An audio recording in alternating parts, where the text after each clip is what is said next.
Imóvel Class TV deste sábado, nós vamos falar sobre as obras previstas para a Copa do Mundo em Porto Alegre que estão inacabadas. Conheça o NG que ensina para mulheres trabalhos domésticos como pintura e elétrica. E você também vai conferir o projeto da arquiteta Lídia Maciel, que se aproveitou das cores claras.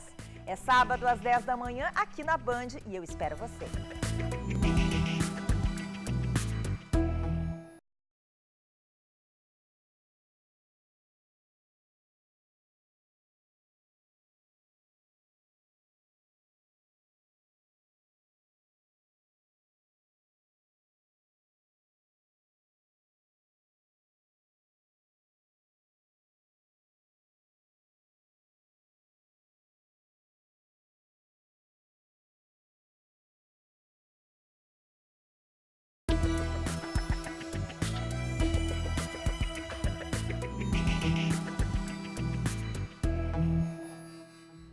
Olá, bom dia! O Imóvel Class TV começa agora e no programa de hoje nós vamos falar sobre as obras previstas para a Copa do Mundo. Aqui em Porto Alegre, a maioria delas está inacabada.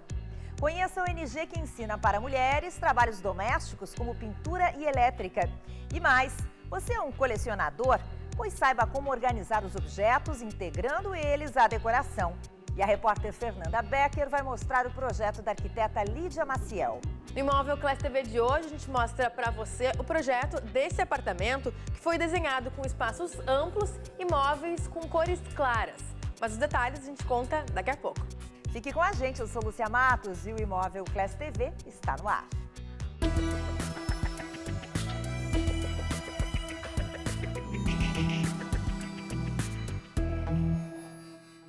Neste final de semana tem a grande decisão da Copa do Mundo e muita gente vai sentir falta do Mundial aqui no Brasil, né?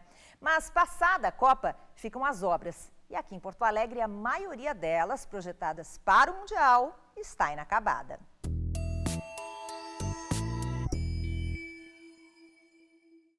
A Copa do Mundo em Porto Alegre já terminou, mas a capital dos gaúchos vai continuar assim, um canteiro de obras por um bom tempo. Inicialmente prometidas para serem concluídas até maio deste ano, conforme balanço divulgado no próprio site da Prefeitura em abril de 2013, muitas dessas mudanças na infraestrutura da cidade não têm nenhuma estimativa de prazo para conclusão. Porto Alegre centralizou em fazer 14 grandes obras de mobilidade. Evidente que as 14 não eram para a Copa, elas são para a cidade de Porto Alegre. O eixo para a Copa estava pronto. As demais obras elas estão continuando no seu ritmo. A população espera que essas obras que historicamente deveriam estar sendo executadas ou prontas há muito mais tempo, tenham a sua continuidade devidamente implementadas agora, após o término da Copa. O custo total de 14 grandes obras viárias em Porto Alegre é de 888 milhões de reais. Essa aqui, a duplicação da Avenida Tronco, na Zona Sul, é a mais cara, 156 milhões. Ela não tem previsão de término, porque ainda há mais de 1.000 famílias em casas que precisam ser desapropriadas. A gente está esperando, acho que passar essa correria de Copa do Mundo para ver se as obras retomam, se os processos andam, porque o problema é que está demorando muito os processos do lado do DEMAB. Está tudo trancado e não tem solução. Além da obra da Avenida Tronco, outras 6 não têm previsão de término. São elas: duplicação da Voluntários da Pátria, prolongamento da Avenida Severo Dúlios, construção da estação com passagem subterrânea da rodoviária e 3 que fazem parte da obra da Terceira Perimetral, as passagens de nível da Plínio Brasil Milano, Cristóvão Colombo e Ceará. A grande dificuldade nossa é exatamente ter o espaço, ter a obra para fazer, que é exatamente a desapropriação ou reintegração, porque aí você depende de prazos judiciais, a questão de recursos, em determinado momento você inicia a obra porque está tudo ok. No momento seguinte, um novo recurso faz com que você tenha que retomar, quer dizer, tem que aguardar. As únicas que deverão ficar prontas até o fim deste ano são o viaduto da Bento Gonçalves e a passagem de nível da Anita Garibaldi. Além delas, os corredores de BRT, que são as rotas para ônibus, também devem estar concluídos até o mesmo prazo. Mas as estações que precisam ser construídas e os ônibus que irão operar ainda não foram licitados. Se essas obras não tiverem a sua continuidade e não tiverem a sua conclusão, né, dentro de um tempo aí razoável, o sistema engolirá os gestores. Nós dependemos mais da nossa atividade, da nossa ação. Evidente, o processo de apropriação, tudo tem seus prazos, mas é certo que essas obras vão ser executadas. A Prefeitura não tem uma estimativa final de conclusão de todas essas obras. Enquanto nós dependemos de desapropriação, de reintegração ou dependemos de autorização de terceiros, nós não podemos fixar um prazo, porque não se sabe se esse prazo é execuível ou não, porque não depende de nós diretamente. Se o ritmo de obras for o mesmo que elas tiveram até agora, que até o final de 2015 nós teremos assim essas obras, pelo menos a sua maioria, praticamente concluídas.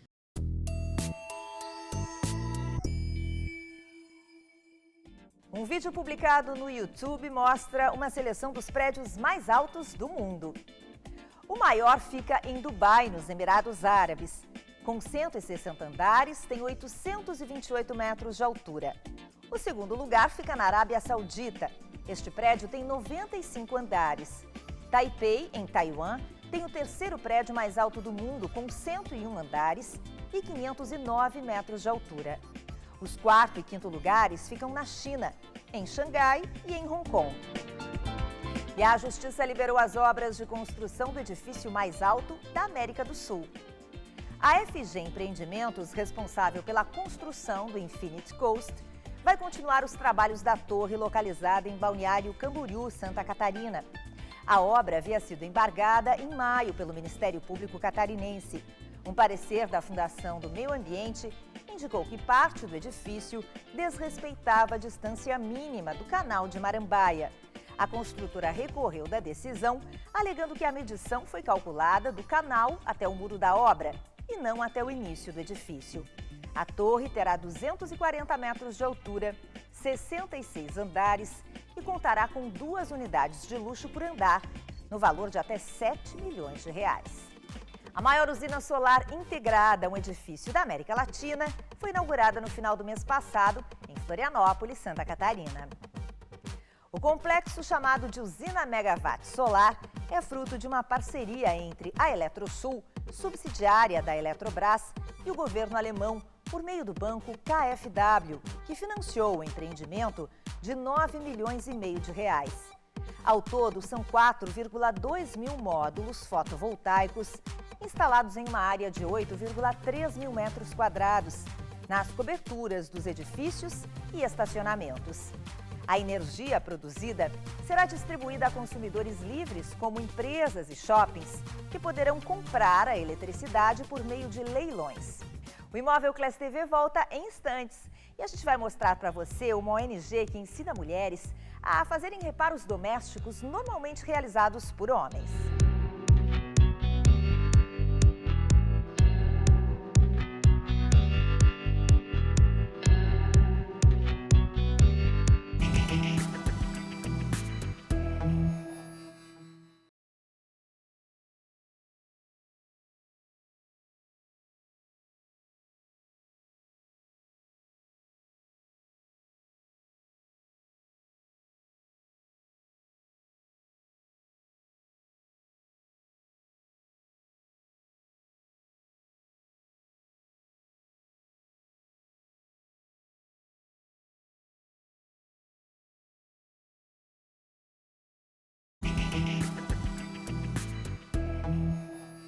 Uma organização não governamental ensina mulheres a fazer aqueles reparos domésticos que geralmente são praticados por homens, da pintura à elétrica.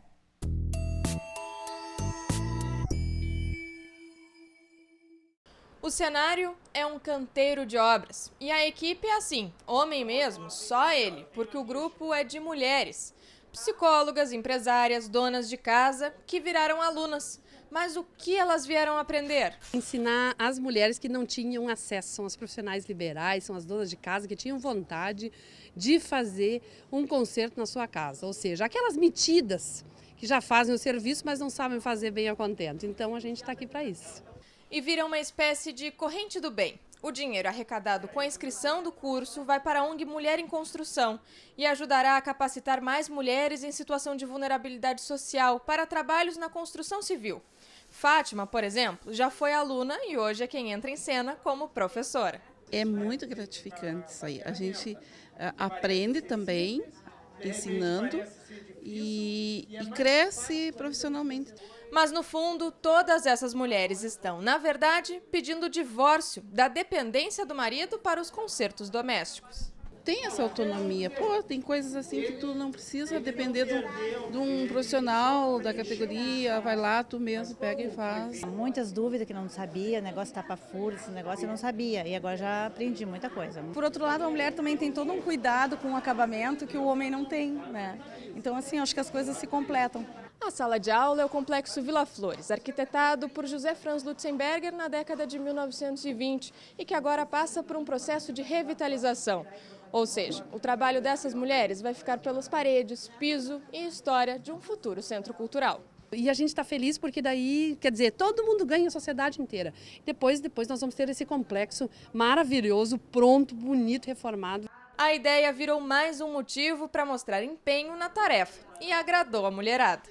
Aqui, elas colocam a mão na massa. Não tem mais sexo frágil. Não tem mais sexo frágil.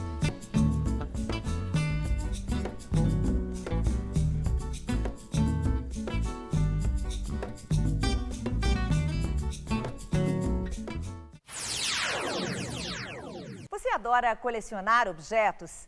A gente mostra agora para você como aliar a sua coleção à decoração do ambiente de uma forma bonita e organizada.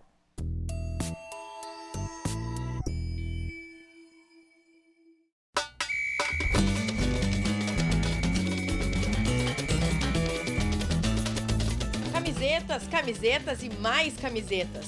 Aqui a gente tem bastante coisa de futebol brasileiro, né? Grêmio e Inter principalmente, porque são os maiores daqui.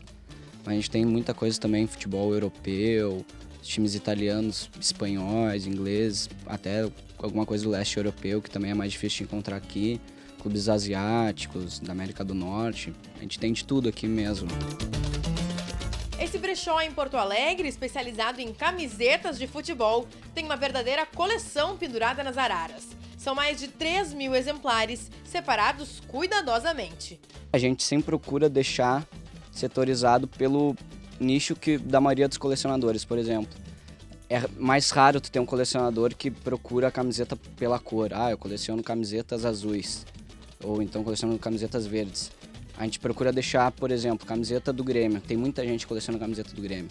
Então a gente deixa as do Grêmio todas juntas. Camisetas do Inter, mesma coisa. Bastante gente coleciona. Clube europeu, Milan, Inter de Milão. A gente procura sempre deixar setorizado pela procura dos colecionadores. E tem para todos os gostos, bolsos e estilos. A mais comum, ainda que é uma coleção, são as de livros. Né? É uma coleção, são pessoas que buscam, que procuram e colecionam. Tem algumas inusitadas, né? Tem uma bastante inusitada, é uma famosíssima, que é a do Johnny Depp, que ele coleciona ossos de animais mortos, né? E a nossa belíssima Angelina Jolie, que coleciona, por exemplo, facas. Então, o hábito de colecionar, ele além de camisetas, tem aquelas tampinhas de refrigerantes, que era da década de 40, que eram selos, que é uma das mais antigas coleções, são os selos. Mas sim, tem algumas bastante inusitadas. Mas as coleções não surgem do nada. Segundo a especialista em organização, o fator psicológico contribui para o desenvolvimento desse hábito nas pessoas. Coleções, assim, é uma parte muito emocional, uma parte bem psicológica. É alguém que sentiu aquele carinho por determinado tipo de objeto e aí se dedica em buscar, procurar. Hoje a internet facilitou muito. Quem tinha, em alguns anos atrás, as meninas, por exemplo, era papel de carta. Hoje tu abre a internet e tu compra já a coleção pronta. Mas é assim, é um hábito bem comum, do mundo inteiro, não só de brasileiros, mas da raça humana, de ter, de adquirir e de montar o seu espaço, o seu território. Todo mundo faz algum tipo de coleção, ou pelo menos conhece alguém que faz. E para manter os seus objetos bem organizados, é preciso ter alguns cuidados. E essas dicas a gente vai dar para você a partir de agora. Primeiro, pensar num espaço, projetar. Acho que foi Harrison Ford, se não me falha a memória, estudou marcenaria para fazer o mobiliário para suas coleções. Então a pessoa planeja, além da sua coleção, ela desenha ou ela procura um móvel que comporte aquele tipo de item e a sua quantidade, evidentemente. A pessoa que coleciona, o colecionador compulsivo, que tem um carinho por aquela coleção, ele sabe exatamente onde ele comprou, como foi, e toda a história daquele objeto até chegar nele. Então, assim, a minha indicação é que a pessoa mesma faça essa organização, não contrate um profissional para fazê-lo. Ela coloque a sua personalidade, porque ela sabe de onde veio a história daquele objeto que chegou até ali. A dica mais importante que nós podemos dar para o telespectador é que ele tem que, se ele quer organizar e ele está protelando esse ato, ele pode procurar na internet, mesmo porque a organização de uma coleção ela tem várias etapas. Ela tem a limpeza, porque não é outra pessoa que limpa, vai ser a pessoa que vai fazer a higienização daquele objeto. Então tem a limpeza, tem a disposição, tem a prévia escolha do lugar onde ela vai. Então a primeira dica é se motivar e dar o primeiro passo para organizar e deixar a sua coleção de forma maravilhosa.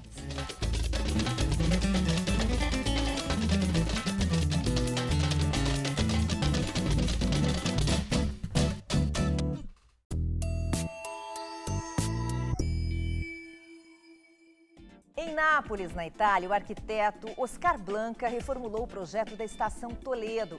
A sensação é de que você está em outro mundo. A estação já foi descrita como a mais impressionante de toda a Europa. Como ele é um multiartista, aplicou várias habilidades para criar este ambiente, como jogos de luzes e mosaicos.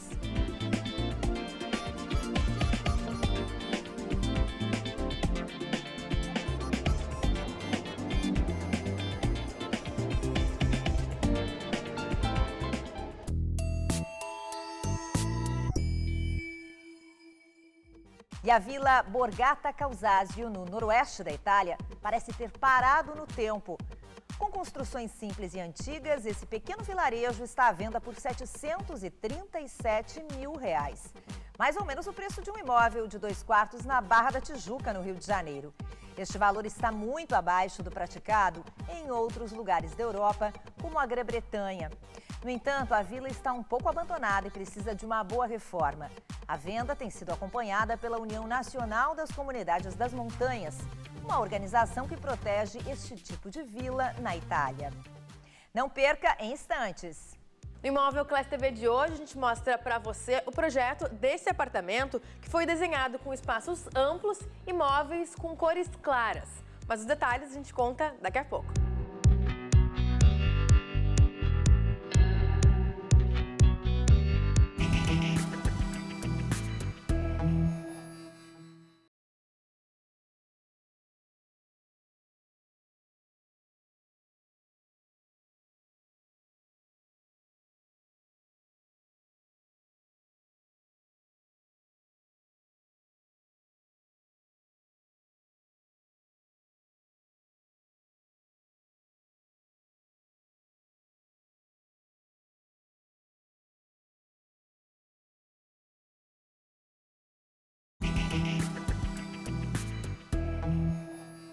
A arquiteta Lídia Maciel desenvolveu um projeto com móveis e objetos em tons claros.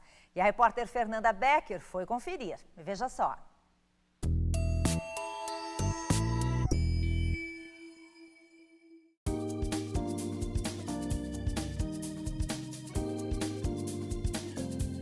Partindo então do princípio que nós estamos num imóvel com alguns anos de vida, Então a intenção foi fazer uma reformulação geral dentro desse imóvel. A ideia principal foi fazer uma área de convívio, uma área social super integrada. Então nós partimos do princípio de demolir todas as paredes que nós poderíamos aqui dentro do living. Então no ambiente onde nós estamos, a gente acabou integrando estar, jantar, cozinha, uma área de churrasqueira que existia e a gente acabou eliminando e incorporando a um escritório, toda a área da sacada. Então o objetivo foi trabalhar com uma planta o mais livre possível, dentro de um conceito bem contemporâneo, com umas linhas modernas. O cliente tem esse perfil. A madeira, ela é como se fosse um cartão de visita. Ela revestiu, então, todas as paredes do hall de entrada e foi dando essa personalidade para o ambiente em todo o espaço aqui do living. Eu acabei trabalhando com um piso frio em termos de praticidade, de limpeza, para dar esse contraponto então com a madeira nos revestimentos das paredes. Uma varanda aqui eu acabei optando por esse sofá, que ele tem uma extensão, tem uma cor diferenciada. Aí eu pontuei com uma luminária bem fora de escala, que eu acho que é uma coisa super bacana, que tem uma iluminação diferente, e ela entra do lado de uma poltrona de design, então causa um recanto interessante. A ideia de ter uma mega lareira, então o trabalho aqui foi um dos trabalhos mais difíceis de acontecer aqui dentro do imóvel, foi a execução dessa lareira. A gente acabou por vesti-la totalmente com mármore, então são chapas imensas, elas tiveram que ser içadas. Então é todo um histórico para que a gente tivesse esse volume puro, né, totalmente vestido, que desse esse peso mais para o projeto. Foi feita uma ilha. Essa ilha, então, ela é super utilizada, né? O cliente já me contou que usa para ler um jornal, então para tomar um café. Então, o objetivo era esse. Como ele tinha esses hábitos, eu acabei tendo esse respeito, né, por utilizar uma cozinha integrada, mas que suprisse esteticamente, né, ao nosso projeto, mas também as necessidades dele. Na área de jantar a gente já lança um pendente também interessante. E aí na sequência, o único elemento que realmente ele serve como um elemento divisor são essas portas, que também são portas super leves, são portas deslizantes, elas são panos grandes, que fechando tem um pouquinho mais de privacidade para a área do escritório. É uma área que tem uma sequência visual, usa a mesma tinta, usa os mesmos acabamentos. A opção de trazer o branco foi para dar um contraste com essa madeira que a gente vinha vestindo as paredes, foi para trazer também essa sensação de limpeza. A pitada de cores mais fortes, cores mais vibrantes, sempre foi a nossa escolha para os detalhes, para as obras de arte, para esses elementos mais pontuais. Então, a ideia de a gente trabalhar com grandes telas. O sofá, ele entra com o azul também, que foi uma das nossas opções de trazer pontualmente alguns detalhes no puff também, com uma textura diferente. A iluminação, ela é fundamental, né? A gente tem que ter um projeto luminotécnico para cada ambiente. Na parte de gesso foram feitos todos os efeitos necessários para iluminar as obras de arte. Uma combinação de LED, de ARs, de luzes mais amplas, que abrangem mais, que são as fluorescentes, então que dão um banho de luz mais geral. A ideia era ter uma suíte mais de hotel, com uma cara super aconchegante, com uma iluminação também diferente.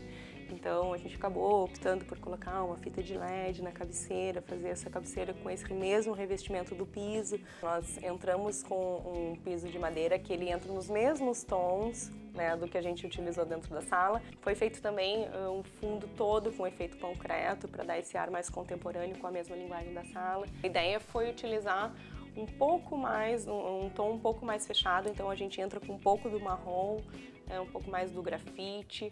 As cortinas também trazem um pouco mais de peso com o grafite, mistura com o branco. A gente acabou optando por trabalhar com armários abertos, né? Então é um formato, não é tão comum da gente visualizar, o pessoal gosta geralmente de portas, enfim, mas como aqui a gente tinha uma área de vestir, a gente pôde se apropriar desse formato de armário. Então, falando um pouco do formato do banheiro, na verdade, ele foi totalmente alterado. A gente duplicou a área do banheiro, colocando, então, setorizando a área da banheira na parte esquerda e centralizando a área de bancada. Então, isso que ficou interessante, tu entra, tu enxerga a bancada, tu tem uma bancada com 2 cubas, então é bem independente, se o casal for utilizar, tranquilo. Existe a área do vaso, que é totalmente fechada. Existe uma porta, foi criado um elemento com uma porta de correio.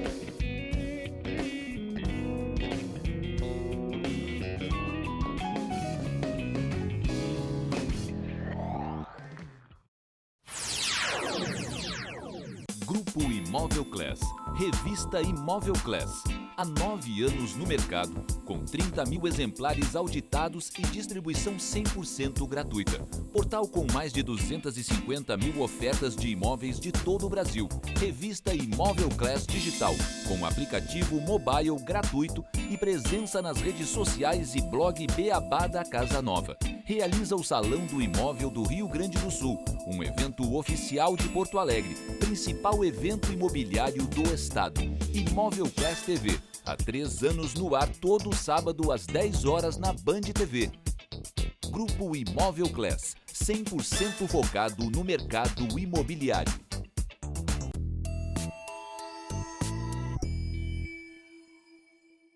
Conheça agora alguns projetos de hotéis um tanto esquisitos. Este se parece com uma cestinha de piquenique. Este outro dá a impressão de que amoleceu. Já esta estrutura parece ter rachado ao meio. Esse quarto aparenta ter sido construído dentro do oceano. É muita criatividade, não é mesmo? O Imóvel Class TV de hoje fica por aqui, mas eu te espero no sábado que vem. Tenham todos um excelente final de semana e até lá!